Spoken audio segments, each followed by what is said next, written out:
কংগ্রেস নেতা সুমন রায়চৌধুরীর সঙ্গে। সুমন দা, যেভাবে আমরা দেখেছি যুব ভারতী কাণ্ড করেছে গত শনিবার এবং আজ একদিকে যেমন ডিজি রাজীব কুমারকে শোকজ করা হয়েছে, আর অন্যদিকে ইতিমধ্যে অরূপ বিশ্বাস, ক্রীড়ামন্ত্রী অরূপ বিশ্বাস, তিনি ইস্তফার ইচ্ছা প্রকাশ করেছেন এবং মুখ্যমন্ত্রী মমতা বন্দ্যোপাধ্যায়ের কাছে একটি চিঠি পাঠিয়েছেন।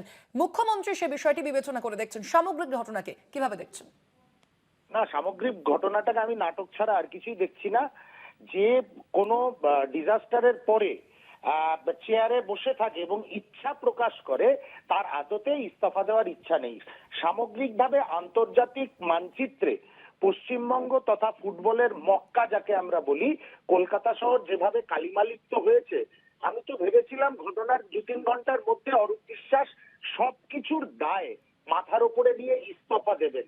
কিন্তু আমরা দেখছি প্রায় 72 ঘন্টা পরে উনি মাননীয় মুখ্যমন্ত্রীর কাছে ইস্তফার ইচ্ছা প্রকাশ করেছেন। কারণ উনি খুব ভালো করে জানেন মাননীয় মুখ্যমন্ত্রী ওনার ইস্তফা হয়তো গ্রহণ নাও করতে পারেন।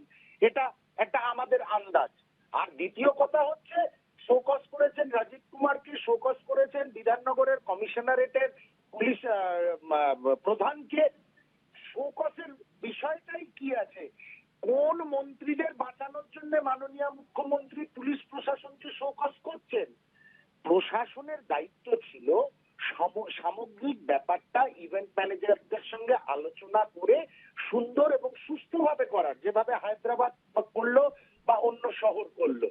সেই জন্য পুলিশকে এখানে বলির পাঠা বানানো হচ্ছে। পরিষ্কারভাবে এ বিষয়ে মাননীয় প্রদেশ কংগ্রেস সভাপতি বলেছেন, পুলিশকে বলির পাঠা বানানো হচ্ছে।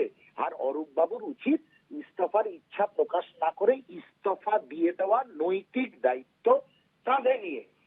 আর যতদিন এই বাংলায় পুলিশ অশোক স্তম্ভের মর্যাদা নিজেরা রক্ষা করতে না পারবেন, তারা বলির পাঠাই এই মমতা বন্দ্যোপাধ্যায়ের প্রশাসনের হাতে হতে থাকবে। ধন্যবাদ সুমন দা।